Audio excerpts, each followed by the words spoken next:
चलिए बेटा, तो शुरुआत किया जाए। भारतीय राज्य व्यवस्था और संविधान में हम लोग पढ़ रहे थे। कौन से भाग में थे बेटा? अच्छा, संविधान के कितने भाग हैं बेटा, आइडिया है? नहीं है। जो भारत का संविधान है, जिसको हम लोग राज्य व्यवस्था कहते हैं, उसमें कितने भाग हैं? बोलो बेटा। मूल संविधान जो बना था उसमें कितने भाग थे? 22 भाग, माने चैप्टर समझ लो। जैसे कोई किताब पढ़ते हो तो उसमें पाठ होता है ना, तो ऐसे ही हमारी किताब है, भारत का संविधान है, उसमें कुल 22 चैप्टर बनाए गए हैं, 22 भाग बनाए गए हैं। जाहिर सी बात है, 22 बनाए गए हैं तो कोई भाग 1 होगा, भाग 2 होगा, भाग 3 होगा, ऐसे कर करके 22 भाग होंगे। अपने एकेडमिक में जब हाई स्कूल, इंटर, बीए कुछ भी पढ़ रहे होते हैं आप, तो किताब उताब खरीदे हैं ना काठों कभी?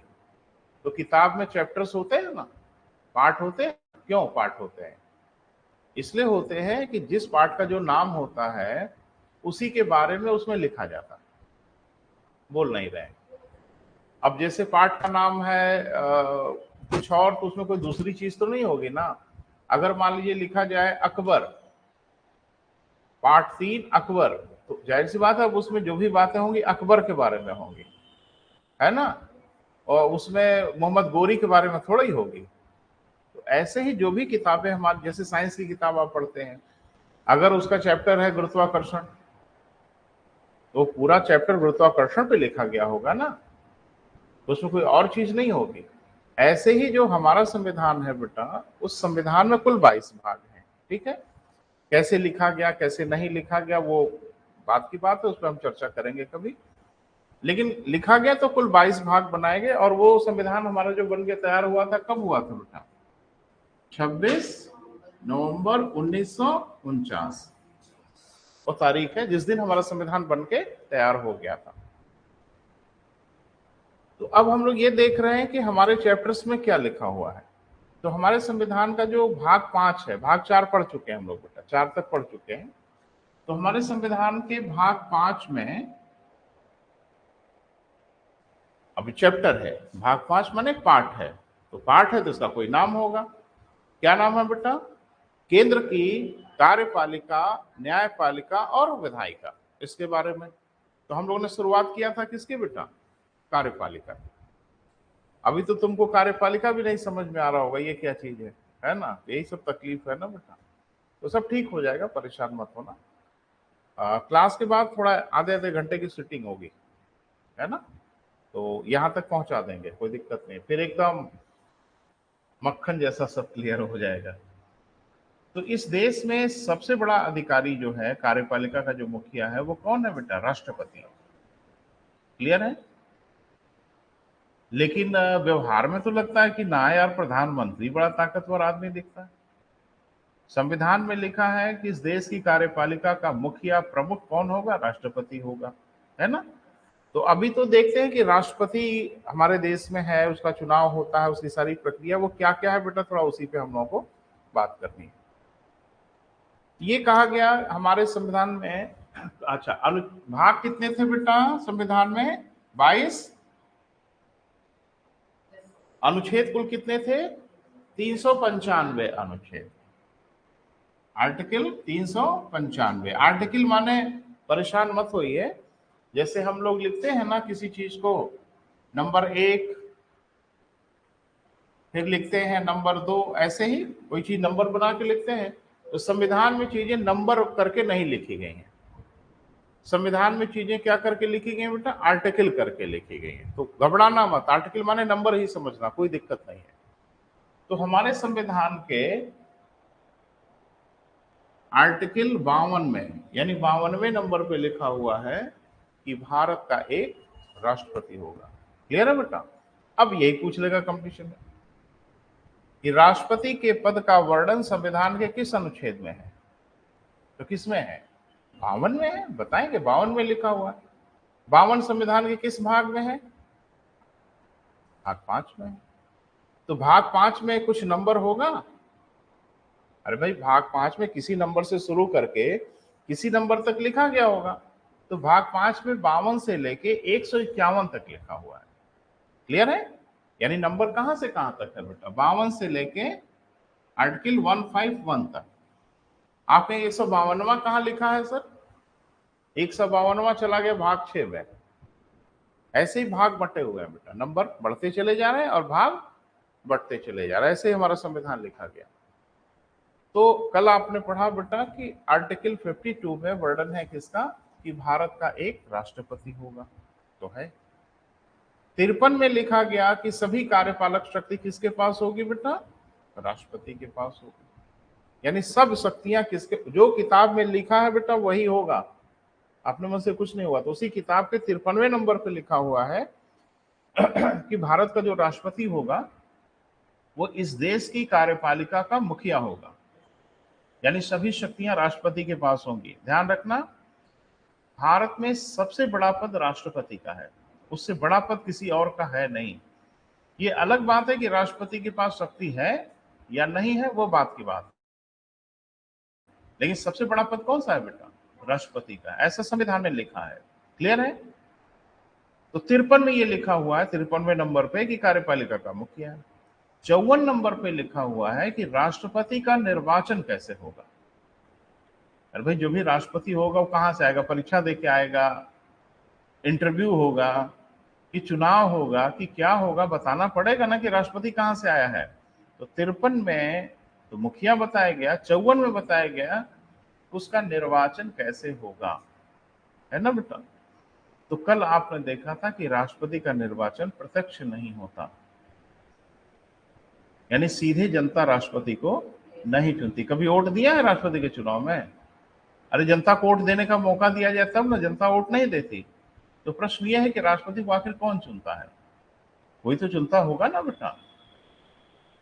तो उसमें बताया गया कि संसद मालूम है किसे कहते हैं, है बेटा?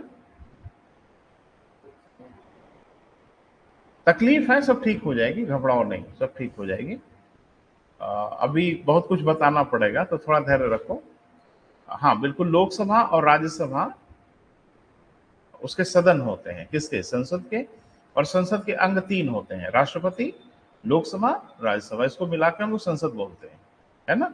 इसमें कहा गया कि संसद के दोनों सदनों के निर्वाचित सदस्य, यानी लोकसभा के चुने हुए सदस्य, राज्यसभा के चुने हुए सदस्य और विधानसभा, विधानसभा माने राज्यों की जो विधानसभाएं हैं, इनके निर्वाचित सदस्य राष्ट्रपति को चुनेंगे।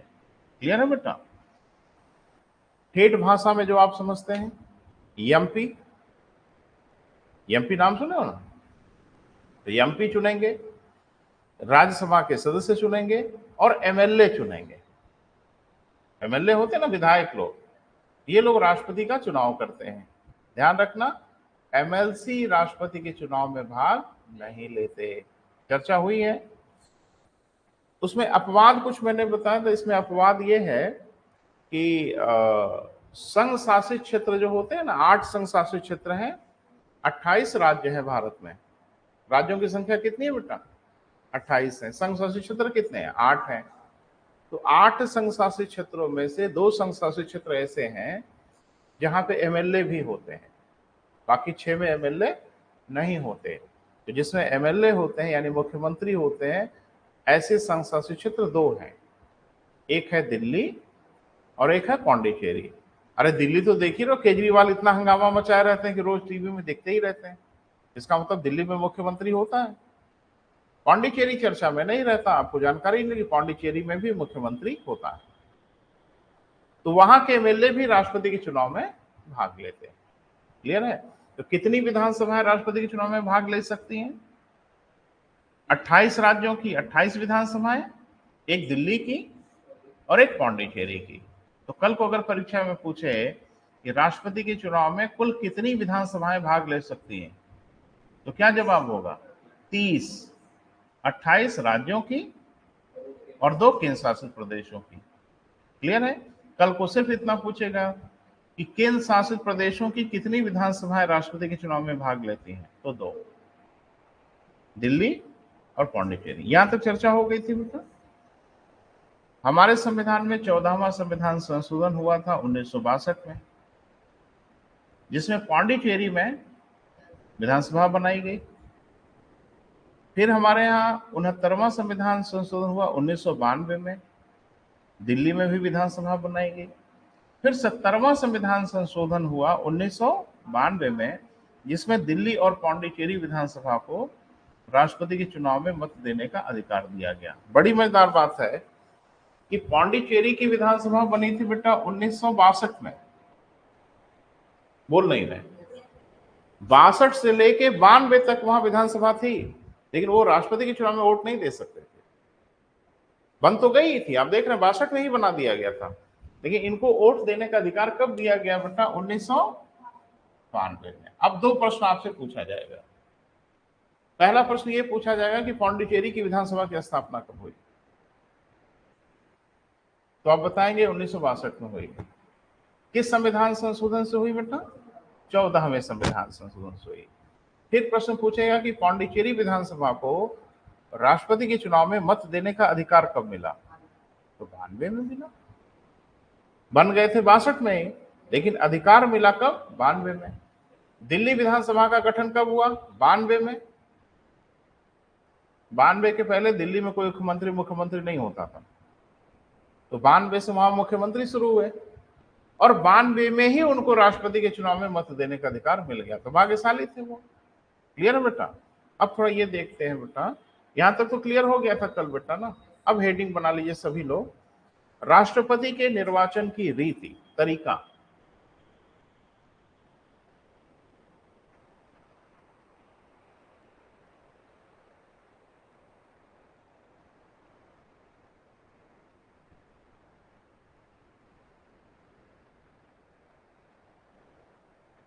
राष्ट्रपति के निर्वाचन का तरीका क्लियर है बेटा?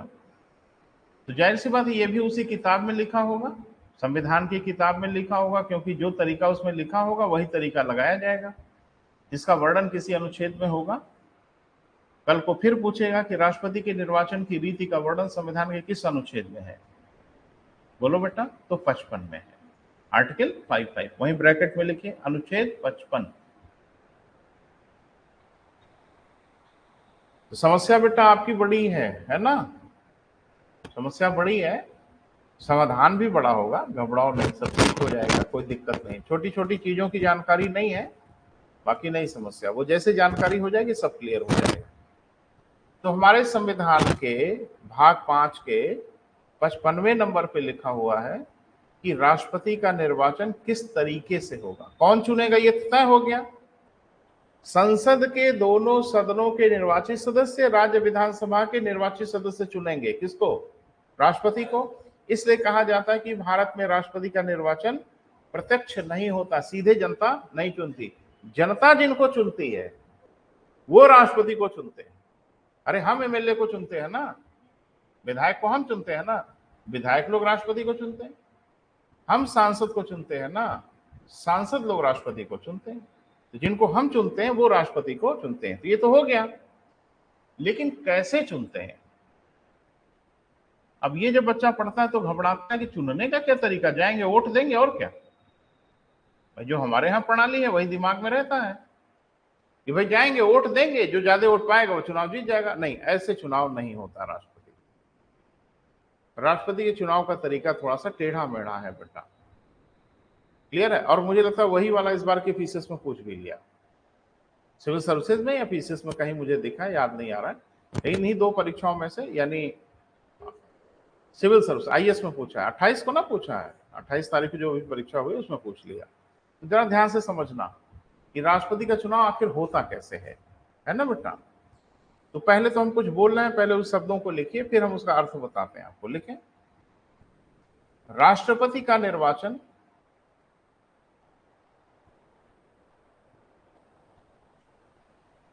आनुपातिक प्रतिनिधित्व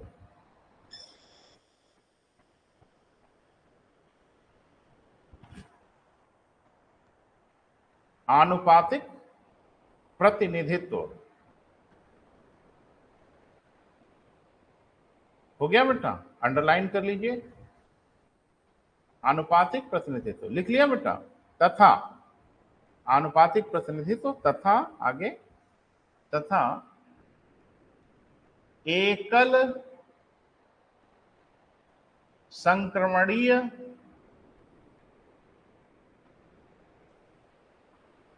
मत के अनुसार होता है, एकल संक्रमणीय मत के अनुसार होता है।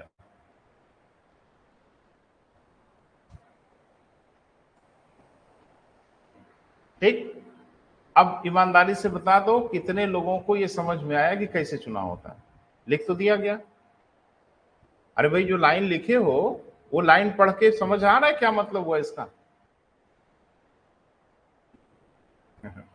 अंग्रेजी बोले, हाँ, प्रोपोर्शनल रिप्रेजेंटेटिव।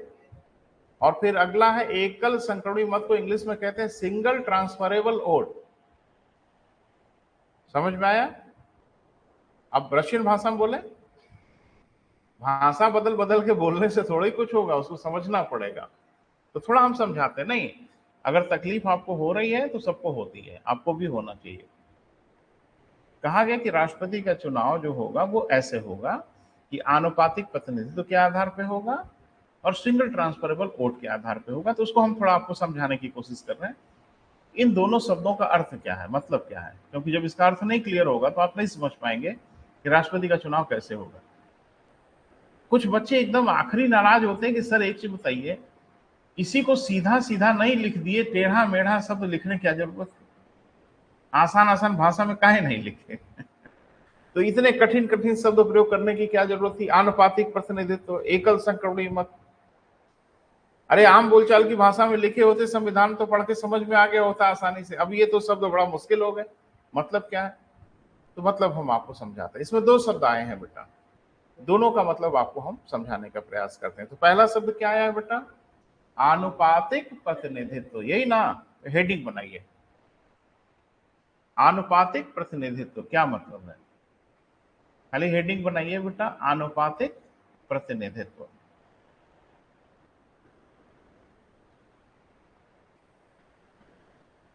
तुमको बेटा अभी 3-4 दिन मेरे साथ बैठना पड़ेगा, है ना? अकेले इन लोगों को पढ़ा चुके हैं, आप तकलीफ में हो तो आपको बताना पड़ेगा, तभी आपको समझ में आएगा।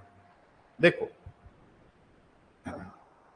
थोड़ा सा समझने की कोशिश करिए।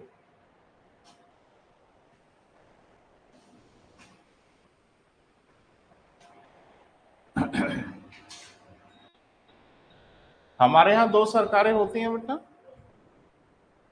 एक अमेरिका की, एक भारत की।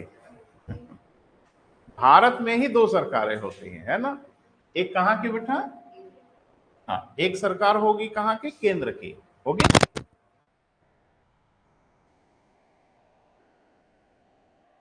और एक सरकार कहाँ की होगी? राज्य की। वेरी गुड, राज्य की सरकार होगी। तो केंद्र में भी कोई मुखिया होगा भाई। तो केंद्र में कौन होंगे? राष्ट्रपति होंगे, प्रधानमंत्री होंगे। राज्य में कौन होंगे? मुख्यमंत्री होंगे, राज्यपाल होंगे। क्लियर है? तो केंद्र में भी विधायिका होती है, यानी केंद्र की विधायिका का भी हम लोग निर्वाचन करते हैं, जिसको हम लोग क्या बोलते हैं बेटा? संसद कहते हैं ना। तो यहां क्या होगी बेटा? यहां कहते हैं संसद। तो केंद्र में जो विधायक लोग होते, ये भी विधायक ही हैं, लेकिन एक सांसद को विधायक कह दोगे ना तो गाड़ी वाड़ी खोल के निकल जाएगा बाहर। दिमाग खराब है तुम्हारा? मैं विधायक हूं, मैं सांसद हूं। विधायक माने सांसद विधायक नहीं होता। विधायक माने होता है जो विधायिका का सदस्य होता है, वो विधायक कहलाता है। ये भी विधायिका है और यहां भी विधायिका है। तो जो विधायिका का अंग हो, विधायिका माने कौन? जो कानून बनाए, जो कानून बनाते हैं उनको हम लोग विधायक। कानून कौन बनाता है? संसद बनाती, कोई और नहीं बना सकता। इसलिए उनके सदस्यों को हम लोग क्या कहते हैं बेटा? विधायक। विधायक माने जो विधायिका का सदस्य हो। तो संसद हो गया बेटा। राज्य में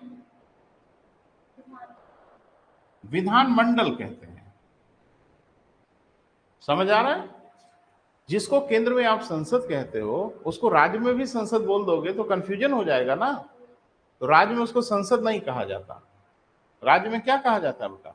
विधानमंडल कहा जाता है। चीज एक ही है, ये भी कानून बनाते हैं राज्य के लिए और ये कानून बनाते हैं केंद्र के लिए। इनके सदस्यों को सामान्य रूप से आप सांसद कहते हैं, एमपी कहते हैं। इनके सदस्यों को सामान्य रूप से आप विधायक या एमएलए कह देते हैं। दोनों का काम एक ही है। ये पूरे भारत के लिए कानून बनाते हैं।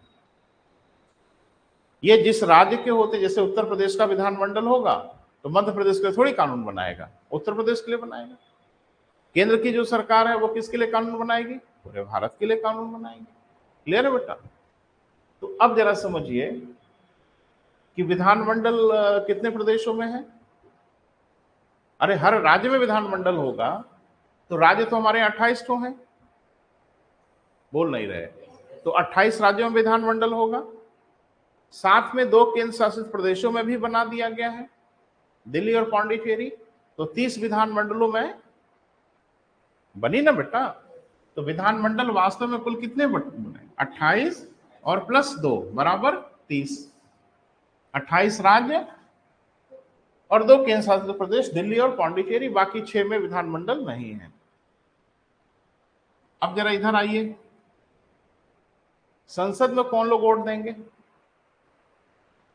लोकसभा के चुने हुए सदस्य और राज्यसभा के चुने हुए सदस्य। थोड़ा देख लेते हैं इनकी संख्या कितनी, आपको आइडिया होगा नहीं होगा। निर्वाचित सदस्य तो लोकसभा में 545 लोग हैं इस समय। बोल नहीं रहे हो बेटा? नहीं, आपको नहीं याद है, हमें याद है। लोकसभा के सदस्यों की संख्या आज की डेट में 545 है, जिसमें 543 लोग चुने जाते हैं, 2 मनोनीत होते हैं। तो मनोनीत तो इसमें चुनाव में भाग नहीं लेते, उनको छोड़ दीजिए। राज्यसभा में हमारे यहाँ 245, लेकिन 12 इसमें मनोनीत होते हैं। तो 245 में से 12 घटा दो, कितना बचा? हाँ, गणित हमको कम आती है, आप मदद करना। 233, 6, 7 और 7, यानी ये 776 लोग राष्ट्रपति के चुनाव में वोट देंगे। ये कौन लोग हैं बेटा? लोकसभा सदस्य यानी एमपी, और ये कौन है? राज्यसभा सदस्य। कुल मिला के कितना? 776। अब आइए इधर, ये 776 लोग वोट देंगे। अब विधायक लोगों को गिन लो। 28 राज्यों के विधायक लोग वोट देंगे। क्लियर है बेटा? और दिल्ली और पांडिचेरी के विधायक लोग भी वोट देंगे। अगर विधायकों की संख्या गिनो तो 400 के आसपास तो अकेले उत्तर प्रदेश में। बोल नहीं रहे? उत्तर प्रदेश में कितने विधायक हैं? 404 के आसपास है, मनोनीत वगैरह लेके। तो 400 मान लो मोटा मोटा। उत्तर प्रदेश में कितने विधायक बेटा? 400। तो आधा का काम तो उत्तर प्रदेश ही निपटा देगा। बोल नहीं रहे? अरे भैया 776 हो दोनों लोग मिला के, और उत्तर प्रदेश में अकेले लगभग 400 विधायक। तो उत्तर प्रदेश, मध्य प्रदेश और राजस्थान के विधायकों को जोड़ लो तो संसद पे भारी पड़ जाएंगे। बोल नहीं रहे? और राज्य कुल कितने? 3 ही, 28 हो। दिल्ली और पांडिचेरी बोनस में। अगर इनकी संख्या जोड़ो ना बेटा तो मुझे नहीं लगता कि ये 2-3 हजार से कम होंगे। तो 3,000 ये वोटर और 776 ये वोटर, भारी कौन पड़ेगा? राज्य? अरे नहीं समझ में आ रहा है? 3,000 के आसपास तो यही हो जाएंगे। 776 वो लोग हैं। अगर हर आदमी एक एक वोट दे तो भारी पड़ला किसका हो जाएगा? राज्य का। यानी राज्य जिसको चाहेंगे वो राष्ट्रपति बन जाएगा। केंद्र चिल्लाता रहे अरे मुर्मू को बनाइए, मुर्मू को बनाइए, किसी को बना देंगे, राज्य जिसका मन करेगा उसको। लेकिन ऐसा नहीं होता, केंद्र जिसको चाहता है वही राष्ट्रपति बनता है। आखिर ये मामला क्या है, उसी को समझना है।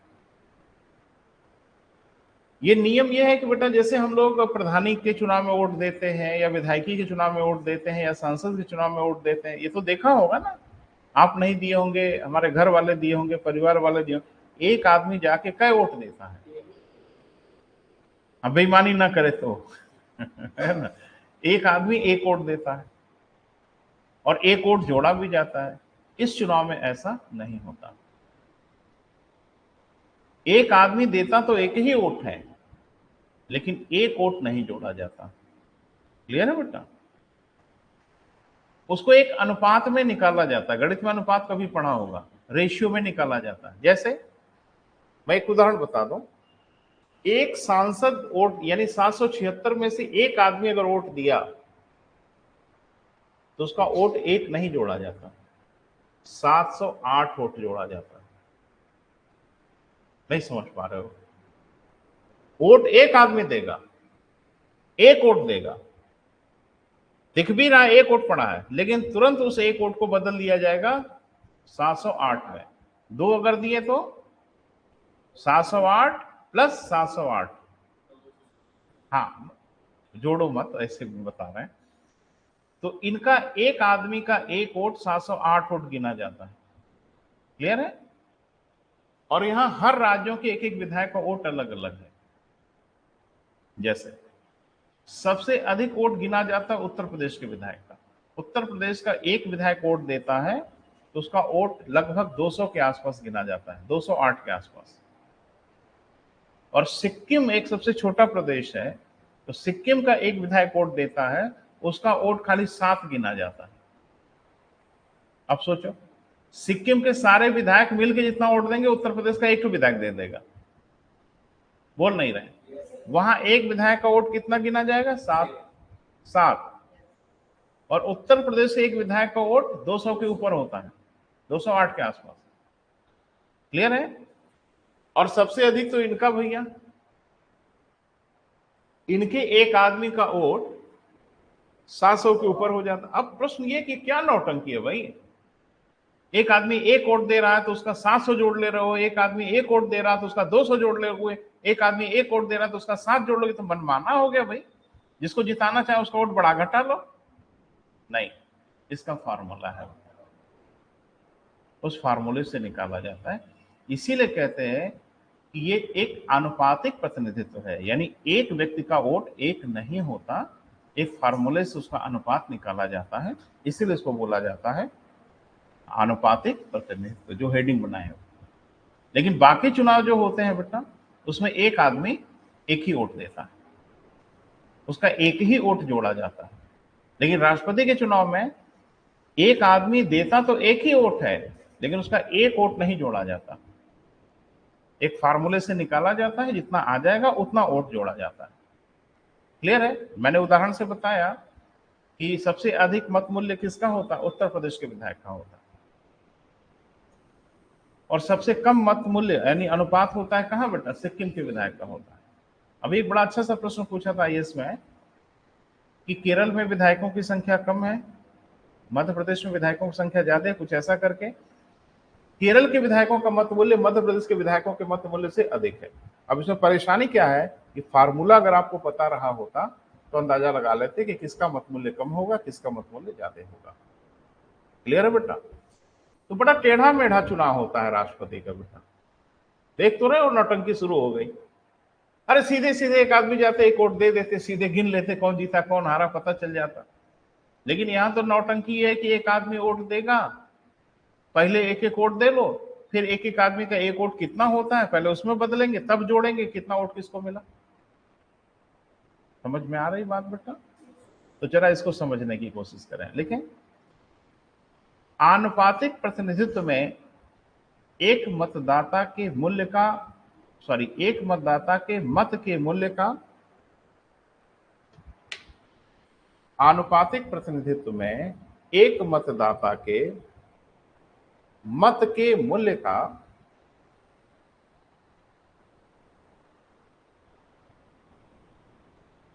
कुछ समझ में आ रहा है बेटा? धीरे धीरे कुछ क्लियर हो रहा है ना? तो 10 मिनट में अगर यहां तक पहुंचे हैं तो ठीक ही है, कोई परेशानी नहीं, सब क्लियर हो जाएगा। तो सबसे पहले हम लोग क्या करते हैं बेटा?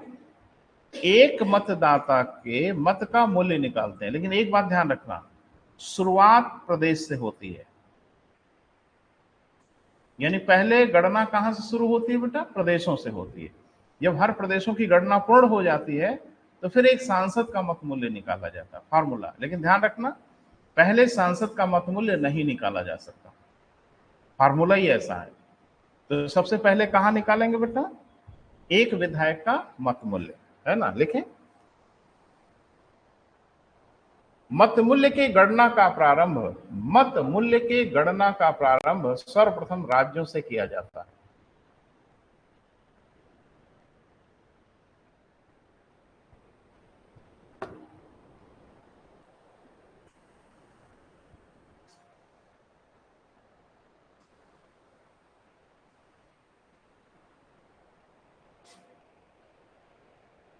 अब हम उदाहरण से समझा रहे हैं बेटा, उदाहरण से समझिएगा, ठीक है। कैसे आखिर निकाल, तो सबसे पहले शुरुआत कहां से होगी? कैलकुलेशन की शुरुआत सबसे पहले कहां से होगी? राज्य से होगी। सबसे पहले एक विधायक का मत मूल्य निकालना पड़ेगा। क्लियर है बेटा? जब हर राज्यों का मत मूल्य क्लियर हो जाएगा तो फिर एक सांसद का मत मूल्य निकाला जाएगा, वो फार्मूला है। मैं एक उदाहरण से समझा रहा हूं। देखो हमारे यहाँ 28 राज्य हैं, हर राज्य में विधायकों की संख्या अलग अलग है, एक तो है नहीं। सबसे अधिक विधायक हमारे यहाँ है, कहाँ का है? अरे जनसंख्या भी ठीक ठाक है भाई। सबसे अधिक जनसंख्या तो मुझे लगता है उत्तर प्रदेश की है। तो अगर जनसंख्या अधिक होगी तो जाहिर सी बात है विधायक भी अधिक होंगे। सिक्किम में काहे विधायक कम है? जनसंख्या कम है। तो जनसंख्या के अनुपात में विधायक होंगे ना बेटा। तो कैसे निकाला जाता है वो जरा देखना। तो हम किसी प्रदेश का नाम नहीं लेंगे क्योंकि 28 प्रदेश है, किसी का नाम लेना बेईमानी होगी। तो हम मान लेते हैं, थोड़ा गणित पढ़ लेते हैं। एक्स प्रदेश, एक्स प्रदेश माने कोई प्रदेश, है ना। तो एक्स प्रदेश के एक विधायक, विधायक माने एमएलए, है ना। एक्स माने समझ रहे हो? जिसका मन करे उसका नाम लिख दो यहां, है ना। एक्स प्रदेश के एक विधायक का मत मूल्य कितना जोड़ा जाएगा, यानी एक एमएलए वोट देगा, उसका वोट कितना होगा, उसी का फार्मूला आपको बता रहे हैं। विधायक का मत मूल्य, मत मूल्य माने वोट की वैल्यू। तो वोट तो एक देगा, लेकिन एक बराबर कितना होगा ये समझना है। तो इसका फार्मूला क्या है बेटा? राज्य की जनसंख्या। क्लियर है बेटा? यानी जिस भी राज्य के विधायक का मत मूल्य निकालना होगा, उस राज्य की जनसंख्या कितनी है पहले लिखना होगा, बटे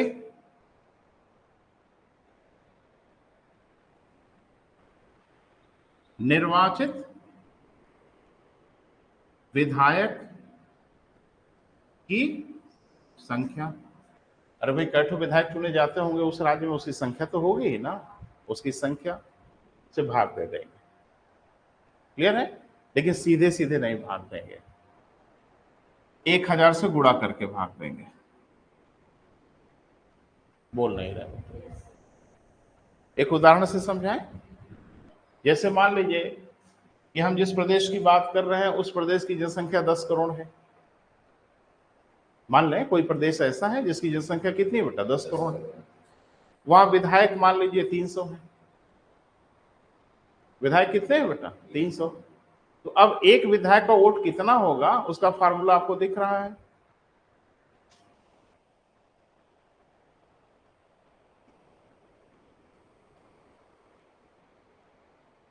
सॉरी, 10 करोड़ बताए थे ना, हम 3 करोड़ लिख रहे हैं।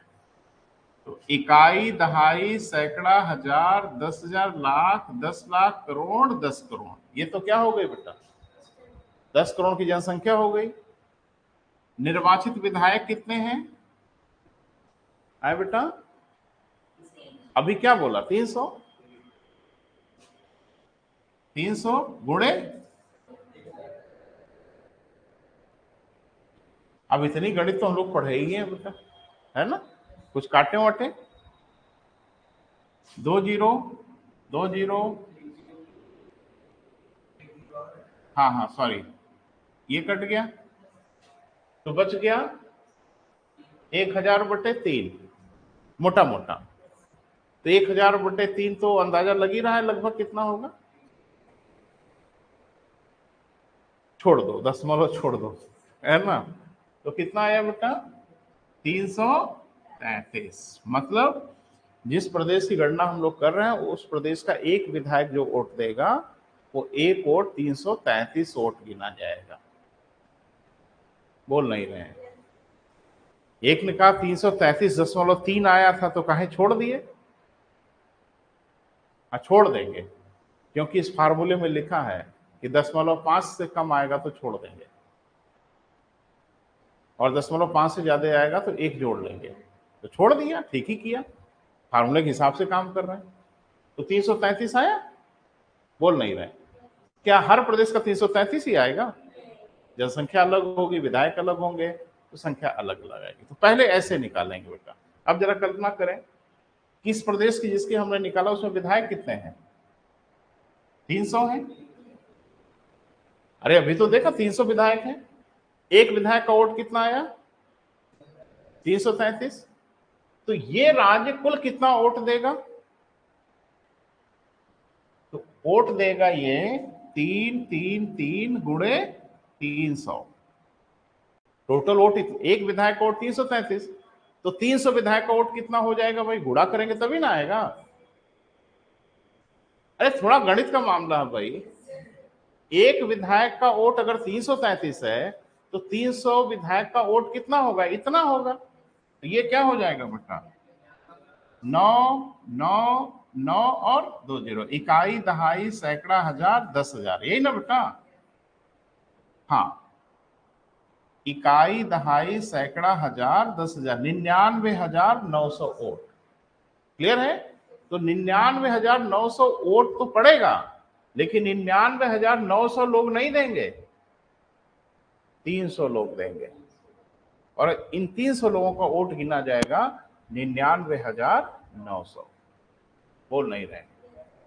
ये किसी प्रदेश का आया, किसी प्रदेश का हो सकता है 1,00,000 वोट आए, किसी प्रदेश का हो सकता है 50,000 वोट आए, लेकिन 50,000 लोग नहीं देंगे।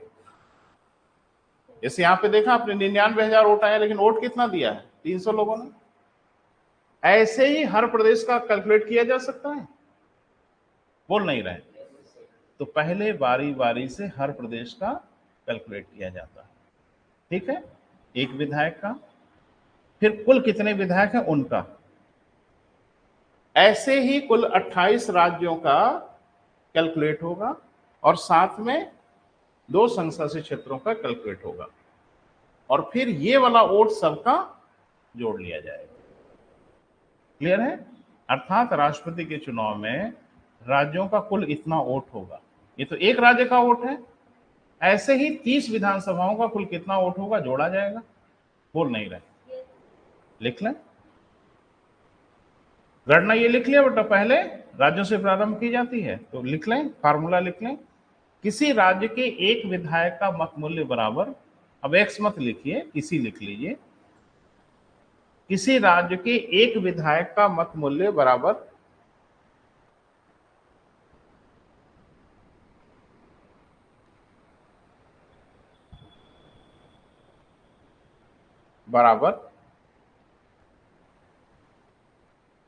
उस राज्य की जनसंख्या बटे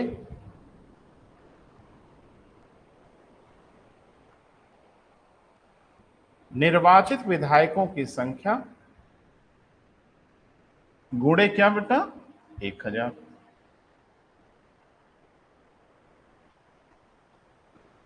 अच्छा एक बात बताओ, गणित सभी लोग कुछ ना कुछ पढ़े हैं? अरे इतना तो पढ़े ही है यार, इतना मुश्किल वाली गणित नहीं है। अगर आप किसी संख्या में 100 से भाग दे रहे हो, जरा समझने की कोशिश करो, उस संख्या में अगर 100 से भाग दे रहे हो तो 2 कंडीशन, किसी संख्या में 100 नहीं, किसी संख्या से ले लो, किसी संख्या में 50 से भाग दे रहे हो। एक उदाहरण आपको हम दे रहे हैं, कोई संख्या हो, उस संख्या में अगर आप 50 से भाग दे रहे हो तो शेष कितना आ सकता है? 2 कंडीशन होगी, या तो पूरा पूरा कट जाए, भाई एक तो ये हो सकता है पूरा पूरा कट जाए, तब तो बहुत ही अच्छा है, लेकिन अगर पूरा पूरा नहीं कटेगा तो कुछ शेष आएगा। शेष कितना आ सकता है? और कुछ भी मतलब 150 भी, 50 से कम आए, यही सुनना चाह रहे थे। अगर आप 50 से भाग दे रहे हो तो 2 कंडीशन होगी, या तो संख्या पूरी पूरी कट जाए, या तो कुछ शेष आएगा, और शेष जो भी आएगा वो 50 से कम आएगा। बोल नहीं रहे। एक बच्चा बड़ा तेज तर्रार था, कहा कि अगर 60 आ गया तब क्या होगा? अरे मेरे भाई 60 अगर आ जाएगा तो 50 से एक बार और भाग हो जाएगा, तो हर हाल में शेष जो आएगा वो 50 से कम आएगा। सहमत है? अगर किसी संख्या में आप 1000 से भाग दे रहे हो, 1000 से भाग दे रहे हो ना, एक बात तो तय है कि शेष हर हाल में 1000 से कम आएगा। सहमत है? तो 1000 से कम तो बहुत संख्या है। अरे एक भी है, बोल नहीं रहे बेटा। मुझे लगता है 999 भी है, ये भी शेष आ सकता है। इसलिए यहां पे बड़ा स्पष्ट लिखा गया कि शेष अगर 500 से कम आएगा, लिखा है संविधान की किताब में, शेष अगर 500 से कम आएगा तो छोड़ दिया जाएगा, शेष अगर 500 या उससे अधिक आएगा तो एक जोड़ लिया जाएगा। जैसे आप देखे थे ना, निकाले थे 333.33, तो 5 से कम था ना, छोड़ दिया था। और वही अगर 6-5 आ गया होता या 5-6 आ गया होता दशमलव, तो एक जोड़ लेते, फिर 334 कर देते। क्लियर है? लिख लें नीचे। यदि शेष 500 या उससे कम आए तो, यदि शेष 500 या उससे कम आए तो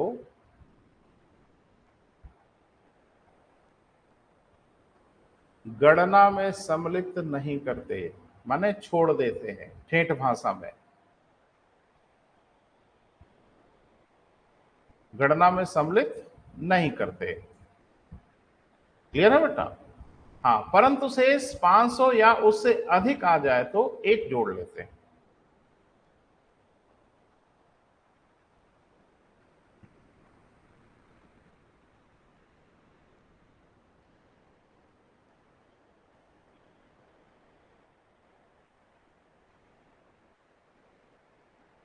ठीक है बेटा?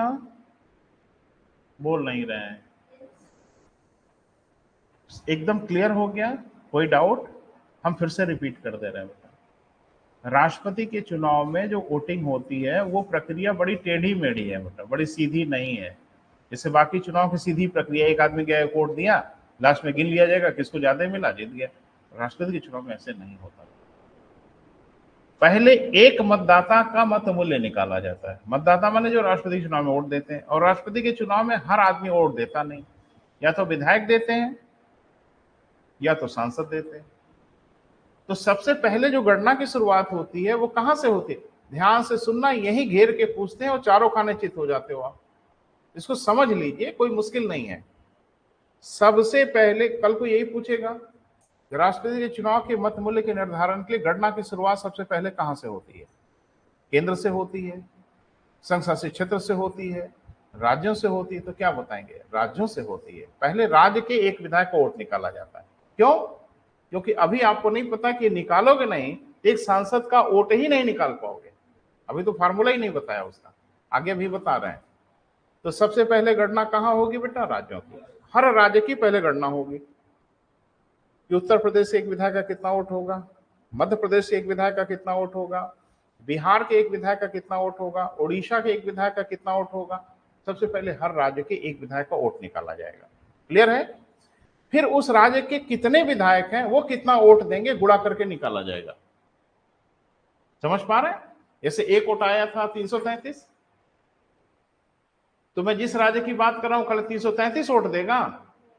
नहीं भाई, 300 विधायक है ना, तो 300 विधायकों का कुल वोट हो गया 99,900 हुआ। ऐसे हर राज्य का कुल वोट निकाला जा सकता है, हाँ या ना?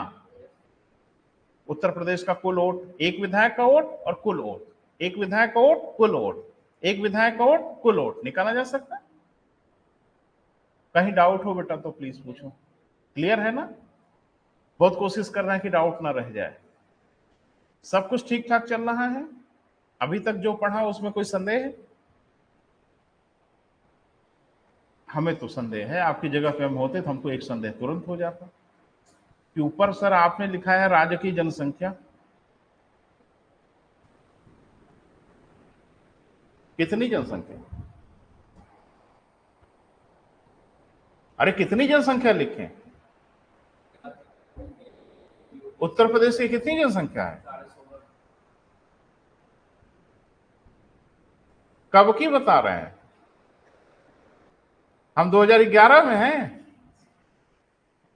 अरे हम 2024 में है साहब, और बड़ा स्वस्थ भारत है।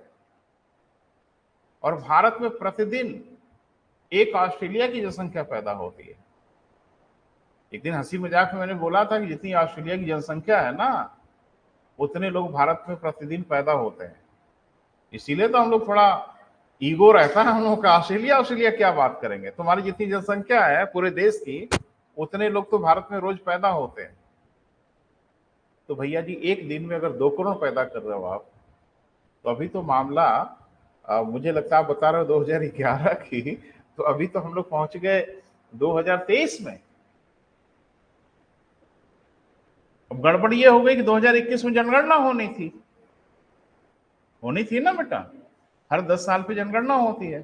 तो 2011 में हुई थी तो कब होनी थी? 2021 में नहीं हुई। हुई क्या? काहे नहीं हुई? नहीं, काहे काहे नहीं हो पाई, काहे इतना गड़बड़ा गया मामला? अच्छा, कौन किया जनगणना? अब ये खाली जानते हो क्या होगा, स्टैटिस्टिकल डेटा से इधर उधर करके उसको एडजस्ट करेंगे। जनगणना ऐसे नहीं होती, बड़ा अभियान चलता है। और ये जनगणना प्राइमरी के अध्यापकों के बिना होती नहीं। युद्ध स्तर पे लगते हैं प्राइमरी के अध्यापक, और बड़ा रिगरस होता है। लेकिन इस बार कोविड वोविड ऐसा फैला कि सब लोग भाग खड़े हुए कि भैया जिंदा रहना जरूरी है, गिनना जरूरी नहीं है। तो जनगणना हुई ही नहीं। बहरहाल अब बताइए, गड़बड़ तो हो गया। लेकिन मान लीजिए 2021 में भी हुआ होता, मान लें थोड़ी देर के लिए, तो आज तो 2023 है। 2 साल में जनगणना तो ठीक ठाक बढ़ जाएगी। अनुमान लगाया था 19 करोड़ से ज्यादा लगभग हो गए हैं। तो मैंने जो मन में आए आंकड़ा फीड कर लीजिएगा। ये वाला ये 2023 चल रहा, चलो मान लेते हैं 21 करोड़ हो गए होंगे। अच्छा ऐसे होगा मनमाना? नहीं। तो आपको पूछना चाहिए था ना बेटा कि राज्य की जनसंख्या जो लिखा है उसमें कौन वाली जनसंख्या रखेंगे?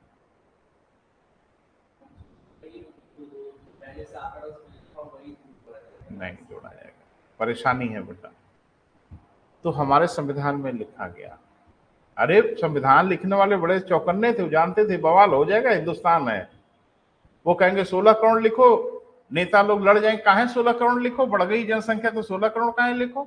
इसलिए हमारे संविधान में 84वां संविधान संशोधन हुआ वर्ष 2001 में, और कहा गया कि जनगणना का आंकड़ा 1971 की जनगणना ही रहेगी 2026 तक। सुन रहे हैं? तो जनगणना हो न हो, भाड़ में जाए, कोई दिक्कत नहीं। जनगणना का आंकड़ा हमारे पास उपलब्ध है। बीच में संशोधित करने की कोशिश की गई, कहा गया कि आंकड़ा 71 की जगह पे 1991 का रख लेंगे। लेकिन ये मामला रहेगा 2026 तक। 2026 के बाद ही कुछ इसमें परिवर्तन करेंगे। लिख लो बेटा, एक नोट बना के लिखो। तो कहीं कुछ डाउट हो बेटा तो पूछोगे, नहीं तो फिर मुसीबत हो जाएगी, है ना? लिखें।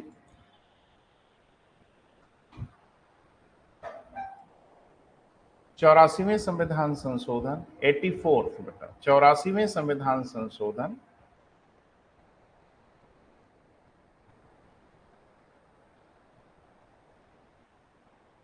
वर्ष 2001, है ना? अरे 86वां 2002 में हुआ, ये तो आइडिया है ना। तो 84वां 2002 के आगे नहीं ना हुआ होगा, पहले ही हुआ होगा।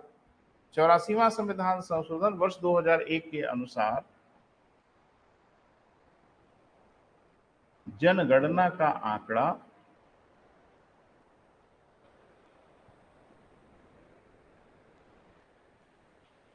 1971 के आधार पर होगा तथा वर्ष 2026 तक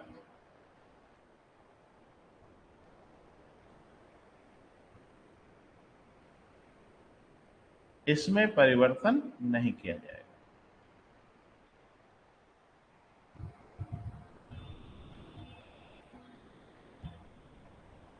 इसमें परिवर्तन नहीं किया जाएगा। क्लियर हुआ बेटा? यहां तक साफ दिख रहा है? तो अब वो भी समस्या का समाधान हो गया कि राज्य की जनसंख्या कब वाली लिखेंगे बेटा? 1971 वाली लिखेंगे, है ना। रोज रोज का लफड़ा पालेंगे तो बवाल हो जाएगा। फिर मालूम चला कि कैलकुलेट होते होते कल हो गया, तो यानी कहेंगे कि कुछ तो और बड़े होंगे, वो भी जोड़ लो। ये ऐसे नहीं होगा। 71 की जनगणना का आंकड़ा है, उसी आंकड़े को रखेंगे, कैलकुलेट करेंगे। क्लियर है बेटा? अब ये हो गया, राज्य का एक विधायक का मत मूल्य निकल जाएगा इस फार्मूले से, है ना बेटा। अब उस राज्य का कुल मत निकालेंगे। ऐसे ही हर राज्यों के साथ होगा। लिख लें नीचे से, प्रत्येक राज्य के एक विधायक का मत मूल्य, प्रत्येक राज्य के एक विधायक का मत मूल्य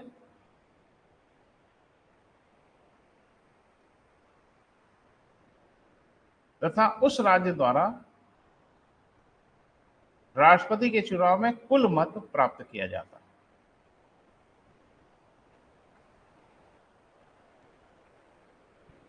उस राज्य के विधायकों का कुल मत प्राप्त किया जाता है। इसका मतलब समझ पा रहे हैं?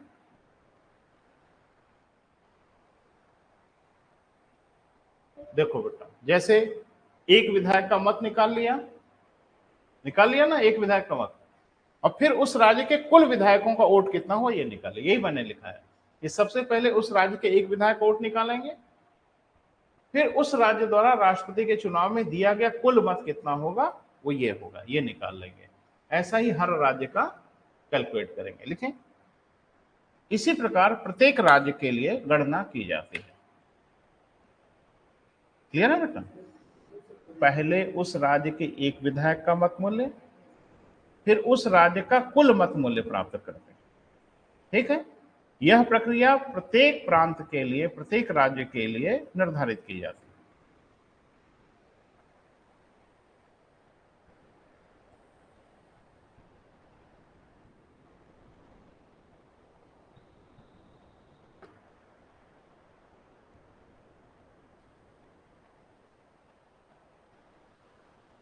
हो गया बेटा? तो प्रदेश वाला काम निपट गया।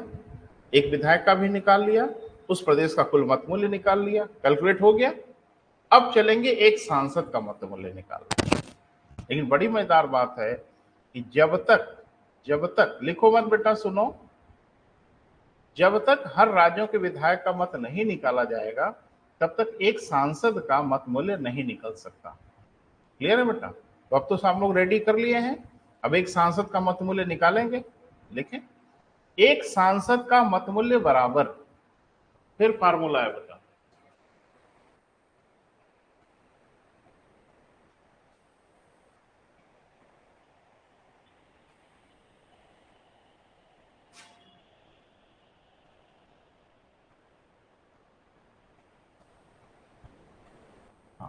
अब क्या लिखेंगे बेटा? एक सांसद, सांसद माने जो संसद का सदस्य हो, चाहे लोकसभा का हो चाहे राज्यसभा। इसीलिए आप देखते हैं एक एमपी के भी गाड़ी के आगे सांसद लिखा होता है, और राज्यसभा का कोई सदस्य होता है उसकी गाड़ी के आगे भी सांसद लिखा होता है, क्योंकि दोनों सांसद है। लेकिन हम लोगों की क्या परेशानी है कि सांसद माने हम एमपी समझते हैं। एमपी भी सांसद है, राज्यसभा का सदस्य भी सांसद है। सांसद माने वह व्यक्ति जो संसद का सदस्य है, चाहे वो लोकसभा का हो चाहे राज्यसभा का हो। तो एक सांसद का क्या बेटा? मत मूल्य। और अभी आपने देखा था कुल कितने सांसद थे? नहीं, दोनों मिला के, अरे अभी तो जोड़े थे, 776 टोटल थे। बोले बेटा, इसमें एक का कितना मत होगा वो हम निकाल रहे हैं। 776 में से एक जो वोट देगा उसका वोट कितना गिना जाएगा वो हम फार्मूले से निकाल रहे हैं। क्लियर है बेटा? बराबर राज्यों का, ध्यान से सुनो बेटा, गड़बड़ा जाओगे ना तो कहानी खत्म हो जाएगी। और यहीं से घेर घेर के पूछ रहे हैं। और हम बड़ा परेशान है कि आप कहीं तो नहीं गड़बड़ा रहे हो, इसलिए हम बार बार रिपीट कर रहे हैं कि आप गड़बड़ाओ नहीं। अब क्या होगा बेटा, राज्यों का कुल मत मूल्य राज्यों का निकाल चुके हैं। जैसे एक का हमने निकाला 99,900, किसी का 50,000, किसी का 60,000, किसी का 70,000, किसी का 2 लाख, ऐसे आएगा। तो क्या होगा बेटा, राज्यों का कुल मत मूल्य, ध्यान रखना एक विधायक का नहीं, 28 के 28 राज्य राष्ट्रपति के चुनाव में कुल कितना वोट डालेंगे, व्यक्ति नहीं, मत मूल्य। जैसे आप देख रहे 300 लोग वोट डाले थे, लेकिन 99,900 वोट डाले थे, तो 99,900 वोट जोड़ना है। तो हर राज्यों का निकाल चुके हैं, बोल नहीं रहे, अरे अभी तो वही किया है ना बेटा, हर राज्यों का आप जोड़ेंगे 28 + 2 संघ शासित क्षेत्रों का, और बटे 776। यहां कोई हजार हजार का गुड़ा सुड़ा नहीं होगा, क्लियर है, सीधे सीधे कैलकुलेट करेंगे, कुछ आएगा, वो जो भी आएगा वो एक सांसद का मत मूल्य होगा, और ये लगभग 800 के आसपास आता है। तो एक सांसद का मत मूल्य कितना हो गया बेटा, बोले 708 मान लो आ गया, ठीक है। तो एक ही सांसद वोट नहीं देंगे ना, वोट कितने देंगे, 776। तो सांसदों का कुल वोट कितना होगा, वो होगा 776 गुणे 708। तो इतने वोट सांसद लोग देंगे, और राज्यों वाला वोट आप निकाल चुके हैं, ये सारा वोट पड़ेगा, क्लियर है। जो ज्यादा वोट पाएगा, क्या पाएगा अभी हम नहीं बोलेंगे, वो बनेगा राष्ट्रपति, क्लियर है। तो आदमी तो 776 ही देंगे, लेकिन 776 वोट नहीं होगा, वोट इतना होगा, क्लियर है बेटा। कोई डाउट हो बेटा तो भी बात करो, मैं खड़ा हूं सामने, कोई संदेह हो तो चर्चा करो, बोलो बेटा, कुछ डाउट हो रहा है तो पूछो, समझ में नहीं लग ही रहा था, चेहरे पे 12 बज ही रहा था। जैसे मान लो कि एक सांसद का हमने वोट निकाला, जैसे एक विधायक का निकाला था, तो एक सांसद का हमने निकाला, तो मालूम चला एक सांसद का वोट होगा 708। तो सांसद एक ही नहीं ना है, 776 सांसद है ना, सब वोट देंगे ना, एक का वोट कितना जोड़ा जाएगा, 708, और 776 जब पूरा वोट दे देंगे तो 776 गुणे 708 इतना वोट हो जाएगा ना। एक पेन का मूल्य 2 रुपया, तो 4 पेन का मूल्य, अरे 2 गुणे 4 करोगे तभी ना मालूम चलेगा। एक सांसद का मत मूल्य 708 हो गया, तो 776 सांसद कुल कितना वोट देंगे, तो 776 गुणे 708 वोट पड़ेगा। ये संसद वोट देगी राष्ट्रपति की, लेकिन 776 ही लोग देंगे, उससे ज्यादा लोग नहीं देंगे, क्लियर है। राज्य वाला निकाले चुके हो, क्लियर है बेटा। अब वोट पड़ेगा राष्ट्रपति के चुनाव में, विधायक भी जाके वोट देगा, सांसद भी जाके वोट देगा। अब ये देखा जाएगा किस राज्य का विधायक है, लिखो मत लिखो मत लिखो मत बेटा, सुनो बहुत जरूरी है। अब जैसे मान लें उत्तर प्रदेश का एक विधायक जाके वोट दिया राष्ट्रपति के चुनाव में, एक ही कहा है, सब देंगे, कोई छोड़ेगा थोड़ी, एक वोट दिया तो दिया एक वोट, लेकिन राष्ट्रपति के चुनाव में गिना जाएगा कितना, 208 वोट गिन लिया जाएगा। एक सांसद वोट दिया जाके, तो दिया तो एक ही आदमी, लेकिन उसका एक वोट नहीं जोड़ा जाएगा, उसका जोड़ लिया जाएगा 708 वोट। तो मान लीजिए उत्तर प्रदेश का एक विधायक और एक सांसद, मान लीजिए 2 ही लोग वोट दिए, तो इनका वोट कितना हो जाएगा, 708 और 208, 16, तो 916 वोट पड़ गया। 916 लोग दिए थे, नहीं 2 लोग दिए, लेकिन वोट कितना हो गया बेटा, 916 वोट हो गया, क्लियर है। ऐसे ही वोट निकाला जाएगा, जो ज्यादा वोट पाएगा वो। अब बच्चा बड़ा परेशान हो जाता है कि सब इतनी नौटंकी काहे किए, आराम आराम से कर दिए होते, जैसे इधर का चुनाव होता है, प्रधान जी जीत गए, प्रधानी का चुनाव नहीं, उसके पीछे कारण है। तो ये तो क्लियर हो गया बेटा, आनुपातिक प्रतिनिधित्व। नीचे एक नोट बना के लिख लो बेटा, बहुत जरूरी है। फार्मूला लिखे कि नहीं, फार्मूला लिखो, एक सांसद का मत मूल्य बराबर एक बेटा विनम्र निवेदन है आप सभी लोगों से, जैसे आप तो मेच्योर हो, एक आध बार का पढ़ो, ये बच्चा फ्रेशर है, कहीं कोई तकलीफ हो बेटा तुरंत पूछो, बारह मत बजाओ चेहरे पर, तुरंत कहिए कि सर हमको दिक्कत हो रही है, हम तो इसे प्रयास कर ही रहे हैं कि दिक्कत ना हो, लेकिन फिर भी अगर हो तो बात करो, समस्या नहीं होगी। चले, एक सांसद का मत मूल्य बराबर, ऊपर क्या लिखना है, राज्यों का कुल मत मूल्य, क्लियर है बेटा, बटे निर्वाचित सांसदों की संख्या जो हम लोगों को पता है कितनी है, नहीं 776 मत लिखना बटे लिखना, निर्वाचित सांसदों की संख्या, किसी साल अगर घट उठ गए ना तो गड़बड़ा जाएगा मामला, निर्वाचित सांसदों की संख्या। क्लियर हुआ बेटा? तो इतना टेढ़ा मेढ़ा बेटा तरीका है राष्ट्रपति के चुनाव में, और इसी को हम लोग बोलते हैं आनुपातिक एक ठो शब्द था और बवाल इतना बड़ा था। तो अनुपात माने क्या होता है, रेशियो। तो एक वोट का अनुपात कितने वोट में बदलेगा, इसी को कहते हैं आनुपातिक। एक वोट कितने में बदल रहा है, कोई 208 में बदल रहा है, कोई 708 में बदल रहा है, कोई खाली 7 में बदल रहा है। सिक्किम के विधायकों को बहुत शर्म आती होगी उत्तर प्रदेश के विधायकों के सामने, उत्तर प्रदेश का एक विधायक वोट देता है तो 708 गिना जाता है, और हम लोग कितने बने गए गुजरे हैं कि हमारा एक वोट खाली 7 गिना जाता है। तो क्यों ऐसा हुआ, बेईमानी थोड़ी किया हम लोगों ने, जो फार्मूला है उस फार्मूले में रखा, भैया आपका कैलकुलेशन 7 आया, हमारा कैलकुलेशन 208 आया, किसी ने कहा कहाँ आया, कहा हम लोग ज्यादा जो हैं संख्या बल हमारा ठीक ठाक है। क्लियर है बेटा? ध्यान से सुनना, ये प्रश्न बार बार पूछा गया है, अब तो बीच में घुस घुस के पूछ रहे हैं, जैसे अभी सिविल में बीच में पूछा, केरल और मध्य प्रदेश की तुलना करके पूछ लिया कि केरल के विधायक का मत मूल्य ज्यादा होगा कि मध्य प्रदेश का होगा।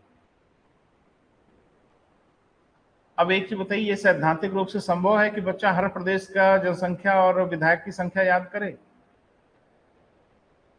क्यों पूछा होगा? क्योंकि सिर्फ इस वजह से पूछा होगा कि बच्चे जरा ये अंदाजा लगाओ कि जनसंख्या किसकी ज्यादा होगी, केरल की कि मध्य प्रदेश की? आप बताइए किसकी ज्यादा होगी? भले नहीं पढ़ा है लेकिन अंदाजा तो लगा सकते हैं ना, किसकी ज्यादा होगी? तो डेफिनेटली अगर मध्य प्रदेश जनसंख्या ज्यादा होगी तो मध्य प्रदेश से एक विधायक का मत मूल्य केरल से ज्यादा होगा, यह रटने की जरूरत नहीं थी।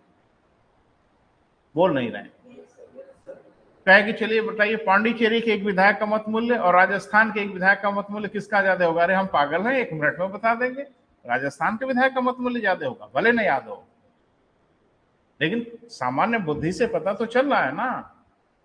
तो सबसे अधिक और सबसे कम वाले का नाम जरूर नोट कर लो बेटा, है ना, बाकी तो देखते रहिएगा, लिख लें। सर्वाधिक मत मूल्य उत्तर प्रदेश के विधायक का,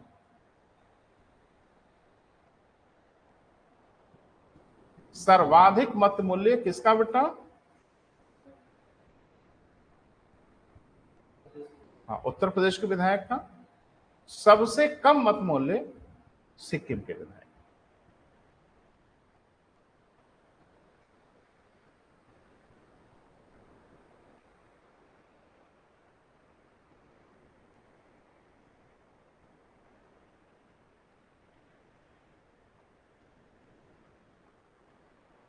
ठीक है बेटा?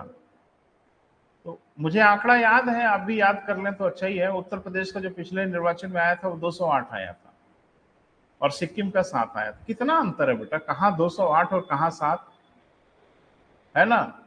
सिक्किम के सारे विधायक मिलकर जितना वोट देंगे उतना तो अकेले भारी पड़ जाएगा उत्तर प्रदेश का एक विधायक, है ना? तो ये संख्या थोड़ी सी फ्लक्चुएट कर जाती है कभी कभी, लेकिन उत्तर प्रदेश का कभी भी 200 के नीचे मैंने नहीं देखा, हमेशा 200 के ऊपर ही रहता है। क्लियर है बेटा? चलो, तो ये इस प्रक्रिया को क्या कहते हैं बेटा? आनुपातिक प्रतिनिधित्व। इसी को एक लाइन लिखे थे, आपको लगा लिख लिए, समझ लिए, ये बवाल था। क्लियर है? अभी एक तो दूसरा भी बवाल है, उस बवाल को समझाएंगे। क्या दूसरा क्या नाम था? एकल संक्रमणीय मत। अरे 2 शब्द लिखा था ना, राष्ट्रपति का निर्वाचन आनुपातिक प्रतिनिधित्व और एकल संक्रमणीय मत के अनुसार होगा। तभी तो पहला शब्द आपने समझा क्या, आनुपातिक प्रतिनिधित्व, ये बवाल हुआ। और अगला भी हेडिंग बना लीजिए, थोड़ी सी बात कर लें।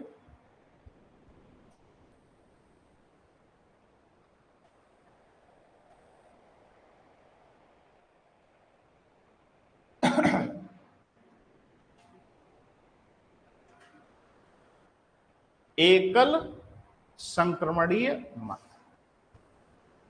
एकल क्या बेटा, संक्रमणीय मत। इसका क्या मतलब है? इंग्लिश में कहते हैं सिंगल ट्रांसफरेबल वोट।